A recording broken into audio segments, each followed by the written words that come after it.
Bom dia a todos. Na verdade, vocês estão vendo na programação, a primeira aula é de tratamento, a segunda é de remédios. Então, tem aí alguma coisa, talvez, de repetição, mas eu acho que sempre é bom um tema tão prevalente como é a obesidade. Esses são meus conflitos de interesse. E a primeira diapositiva ele mostra de maneira muito clara a taxa de mortalidade de acordo com o índice de massa corporal. Vocês estão vendo que é uma curva em J e vejam que o IMC abaixo de 20 também aumenta um pouquinho a taxa de mortalidade, mas vocês observem que acima de 25 de IMC, tanto em homens como em mulheres, existe um aumento progressivo da mortalidade. A outra coisa que chama atenção, e o Raduan na abertura ele chamou atenção para esse aspecto, são as comorbidades associadas ao diabetes. Quer dizer, o grande problema, vocês estão vendo aqui o risco relativo de comorbidades, na medida em que você vai aumentando o índice de massa corporal, você tem uma incidência, uma prevalência de diabetes extremamente elevada, que é a principal, e principalmente diabetes tipo 2, seguido de hipertensão arterial, em colunas azuis, e doença coronariana também. Então, o grande problema da obesidade é que ela leva ao diabetes, e vocês sabem que o diabetes tipo 2, a causa mortes é macroangiopatia, é infarto agudo do miocárdio. Esse diapositivo, ele faz uma junção de mais de 490 estudos, essa meta-análise, na qual os indivíduos foram distribuídos em 3 grandes grupos. Um grupo que só fazia dieta, exercício, e outro que fazia dieta mais exercício, e eles avaliaram esses pacientes 15 semanas depois e 1 ano depois. E qual foi a observação? Veja, a observação é que com dieta se perdeu em 4 meses 10,7 quilos, e com exercício 2,9 quilos, total dieta mais exercício, 11 quilos. O que vocês observam? Vocês observam que quando você pretende perder peso, o exercício é importante, mas a dieta é muito mais importante, sem a qual você não perde peso.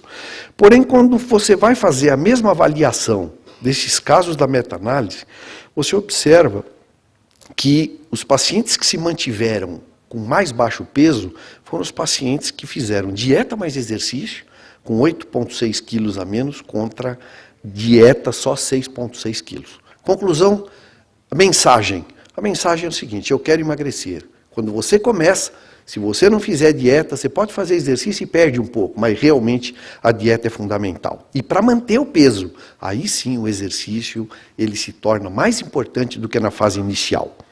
Esse diapositivo eu coloquei, é interessante, isso aí saiu na Folha de São Paulo. São 2 médicos do esporte, o Marcelo Leitão e o Franz Burini, que fizeram, baseado na perda calórica num paciente de 70 quilos, quando nós comemos um pouco a mais do que imaginamos, é muito comum que nós pensamos, vamos fazer um pouco de exercício para tentar neutralizar aquilo que foi a mais. É bastante interessante porque, vejam, na verdade, esse diapositivo ele mostra uma coisa relativamente surpresa. Para mim queimar aquelas calorias a mais que eu comi, eu preciso fazer muito mais exercício do que imaginamos.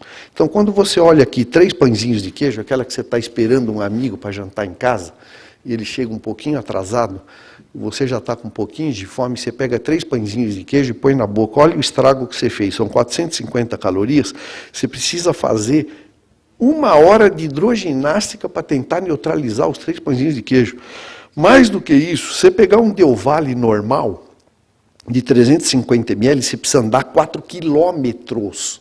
Coisa inimaginável. 2 pedaços de pizza portuguesa, 2/8 de pizza, são 520 calorias. Quem fez jump sabe que 1 hora de jump você precisa chamar praticamente alguém para te carregar depois. Ou seja, o que o diapositivo mostra? Ele mostra o seguinte: aquilo que nós mentalizamos como o exercício que precisamos fazer para queimar o que comemos a mais é extremamente menor do que a realidade. Esse artigo saiu no New England Journal of Medicine, 2013. É interessante, na verdade nós não temos tempo suficiente para discutir ele, mas tem aí os mitos, as presunções e os fatos sobre obesidade. E o mito é algo que existe, tá certo? Que foi provado que não é, mas ficou enraizado no tipo de comportamento de alguns médicos e permanece como um mito. E eu vou citar dos 8, 10 mitos, pelo menos 6, que vai me dar tempo de discutir isso com vocês.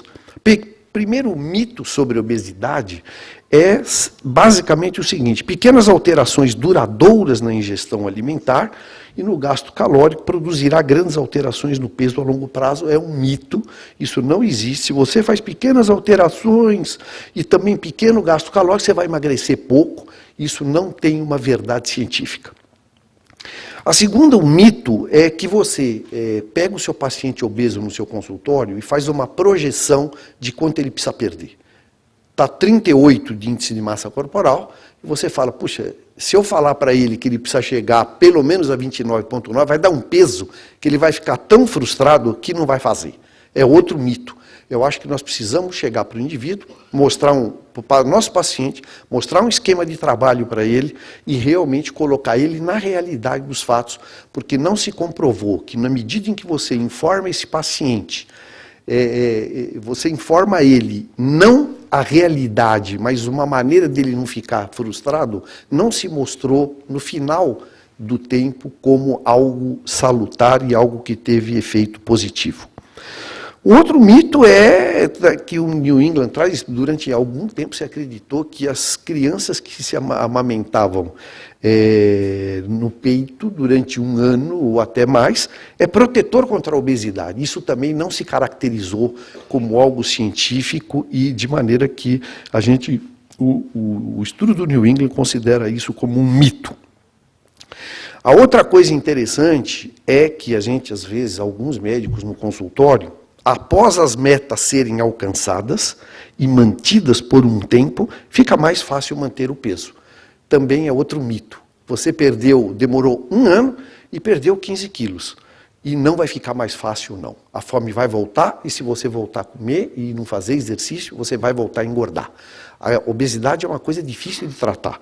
E isso realmente não é algo que muitas vezes os médicos falam, olha, na hora que você chegar e ficar um tempo X com esse peso mais baixo, vai ficar muito mais simples resolver o seu problema. Não vai. Outro mito, esse é um mito importante que até há pouco tempo a gente no consultório dizia para o paciente, olha, emagrecimento rápido e grande perda do peso está associado a piores resultados. Eu quero que você perca peso devagar, com calma, e você, a longo prazo, vai ficar com peso menor. Também é um grande mito, né? Então, eu vou mostrar para vocês, com argumentos, que perder peso rápido, sim, o peso que você perder nos primeiros meses e no final do primeiro ano, é fundamental, porque os estudos mostraram, Luca Red, que eu vou mostrar para vocês, que anos depois, as pessoas que se mantinham magras foram aquelas que perderam rapidamente e nos 6 primeiros meses, principalmente. O Luca Red foi um estudo muito intensivo, talvez é o maior estudo de educação em mudança do estilo de vida em diabetes para perder peso. E aí vocês têm um estudo de 4 anos de segmento, tem mais de 5.000 pacientes com obesidade e sobrepeso, idade de 45 a 74 anos. Esses 5.000 pacientes foram divididos em 2 grupos, um grupo que é o Diabetes Support and Education, quer dizer, educação, mudança do estilo de vida, e o outro grupo fazia intervenção no estilo de vida de uma maneira intensiva, ou seja, uma dieta rigorosa, 1.200 a 1.500 calorias, nos pacientes que pesavam menos de 112 quilos, e 1.500 a 1.800 quilocalorias quando o peso era maior que 112. Além disso, tinha uma atividade física que era fiscalizada, era cobrada, de 175 minutos por semana, 5 vezes por semana, visando perda de peso sustentado, ou seja, 7% no primeiro ano e com alvo de 10%. Vocês vejam, esse diapositivo, no diapositivo, que a mudança do peso no primeiro ano, veja que 4 anos depois, em relação àquela mudança do estilo, aquele aconselhamento basal de educação, Veja que quando se fez a intervenção aguda de exercício físico, dieta, e era cobrado do paciente, se perdeu no primeiro ano bastante peso, houve uma mudança, uma diminuição de peso bastante importante, que se sustentou bem mais baixo do que aquela orientação basal 4 anos depois. E em relação à hemoglobina glicada, nem se fale, foi na verdade, o LucaRed foi um estudo educacional em diabéticos. Vocês vejam no primeiro ano a queda da glicada, e 4 anos depois a glicada está mais baixa do que aqueles pacientes que foram submetidos a um aconselhamento menos intenso, menos importante. O próprio LucaRed, 8 anos depois. Veja que importante. Veja que os pacientes que perderam mais de 10% do peso corporal, no primeiro ano, vocês estão vendo aqui, 40%, 8 anos depois, se mantinha com o peso 10% a menos. É uma quantidade grande, apenas 14% aumentava de peso. No entanto, vocês vejam que os pacientes que perderam no primeiro ano menos de 5%, é o contrário. 40% deles, olha o que aconteceu, 40% deles praticamente voltaram e ficaram mais gordos 4 anos depois, tá certo? Apenas 15% conseguiu perder mais de 10%. Ou seja, conclusão, essa história de perder levemente, que você vai ter um peso sustentado posteriormente, é um mito, e o LucaRed mostrou de maneira importante e fundamental. Esse artigo do New England eu achei muito interessante, porque normalmente o que nós consideramos risco de cardiovascular? Nós consideramos risco cardiovascular, hipertensão, fumar, ser gordo e assim por diante. Ninguém fala muito na dieta que a pessoa vai ter. E isso eu acho bastante interessante, porque esse estudo foi um estudo publicado no New England em 2009, e na hora que a pessoa está obesa, ela sempre procura uma dieta que pode salvá-la do problema. E existe N tipos de dietas mais variáveis possíveis, no sentido de cada um inventa um tipo de dieta para se ficar mais magro de repente. Esse estudo é feito em animais, em camundongos, que tinham uma deficiência de uma apoproteína E e eram potencialmente sujeitos à aterogênese acelerada. Então, vocês estão vendo aqui na figura de cima, estão vendo a setinha aqui? Vocês estão vendo uma dieta basal, com baixa gordura, proteína normal e alto carboidrato, e vocês sabem que as células progenitoras endoteliais são células que substituem as células do endotélio que ficam inviáveis. E vocês estão vendo aqui grande número de células progenitoras endoteliais. Quando você pega a dieta ocidental, que é a imagem do meio, você observa que existe um aumento de gordura, proteína moderadamente, carboidrato moderadamente, e você tem já uma placa induzido de aterogênese, porque nessa dieta ocidentalizada, você tem um aumento da insulina, um aumento do colesterol total, triglicérides, e tem um LDL oxidado aumentado. Mas olha, aí eu chamo a atenção de vocês. Presta atenção. São grupos de pessoas e médicos, inclusive, essa é uma dieta relativamente perigosa, é quando o indivíduo induz, esses animais foram induzidos uma dieta com muita gordura, com altíssima quantidade de proteína e quase zero de carboidrato. E mais, uma informação super interessante, você perde peso. Essa dieta aqui você perde peso. E se você morrer por coronariopatia antes, você morre equilibrado. Quer dizer, esse é o grande problema, você morre antes. Então veja que a aceleração da aterogênese nesse tipo de paciente é algo que a gente não presta atenção, porque nós ficamos muito ligados, tem o colesterol alto, fuma, não fuma, está gordo, mas a gente não pensa na dieta. Então, essas dietas hiperproteicas com baixo carboidrato induzem a uma aterogênese acelerada, e vejam que tem pouquíssimas células progenitoras endoteliais. Quanto mais células progenitoras endoteliais você tem, melhor, que substitui as células endoteliais inviáveis. Tá? E por que isso acontece? Acontece porque, além de tudo que está acontecendo de distúrbio metabólico na dieta ocidentalizada, nós temos aqui uma grande quantidade de ácidos graxos livres circulantes, tá certo? Que são muito aceleradores da aterogênese, e temos uma diminuição importante das células progenitoras endoteliais. Bom, Medicamentos, como eu falei, aí tem o Dr. Márcio vai falar sobre tratamento e remédio, juntou um pouco das coisas e no final os remédios e tratamento junta mais ou menos em alguma coisa. Nós não poderíamos, vocês são clínicos e na verdade, nós vamos falar mais nos medicamentos que nós utilizamos, liberados pela Anvisa e assim por diante, que é a sibutramina. A sibutramina tem o orlistat, o topiramato, alguns antidepressivos, liraglutida. Nós não vamos ter tempo suficiente para falar sobre isso. O doutor Márcio vai complementar em relação ao tratamento. Em relação à sibutramina, não podia deixar de citar, como segurança cardiovascular, citar o estudo SCOUT, onde se testou a sibutramina em pacientes que tinham sido ou revascularizados ou que tinham coronariopatia prévia, infarto do miocárdio anterior, em pacientes obesos e sobrepeso. Esse estudo, na verdade, ele tinha vários subgrupos e o mais importante é aquilo que eu sempre digo para vocês: o remédio é bom ou é ruim? O remédio é bom se você escolhe o doente certo para tomar o remédio.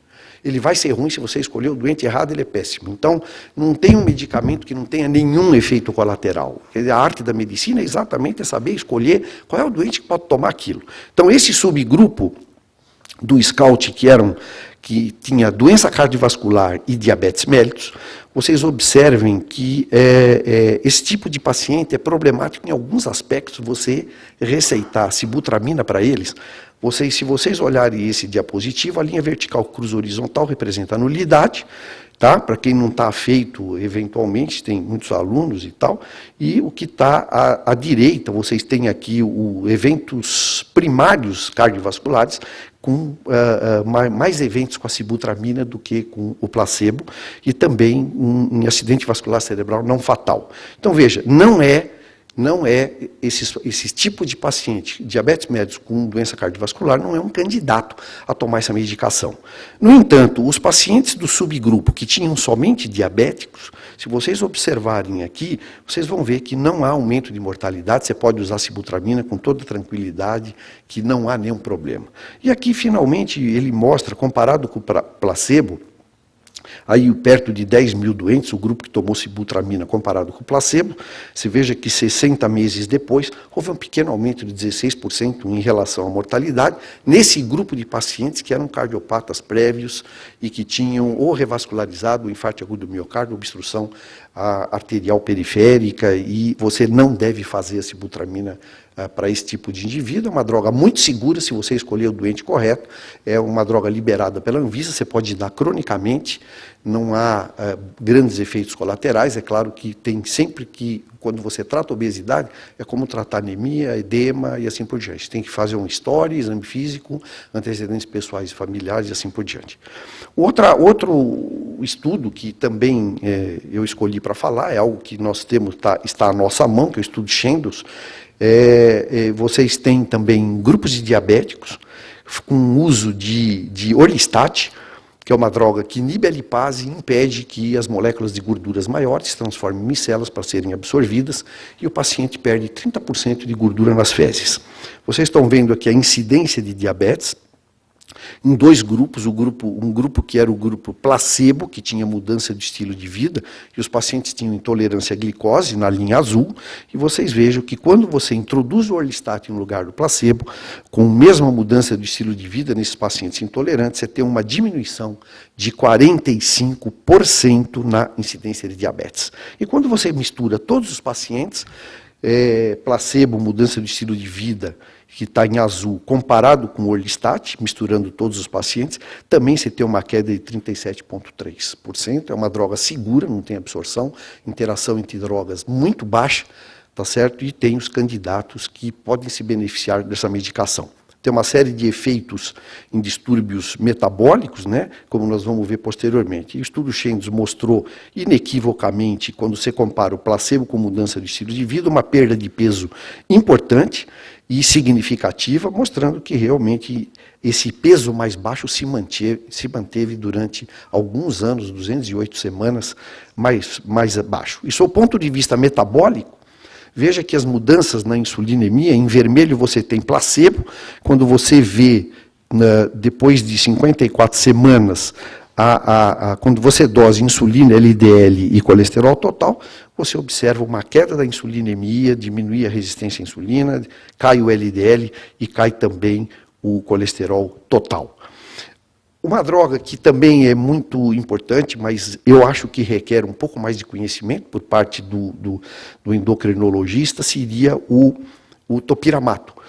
Aqui, esse diapositivo mostra a proporção de diabetes tipo 2 que perdem peso com topiramato versus placebo. Vocês observem que as pessoas, aqui está o percentual quando você compara o topiramato em azul com o placebo em verde, você veja que as pessoas que conseguiram sucesso absoluto, mais de 10% de perda de peso, é só com topiramato que se conseguiu isso.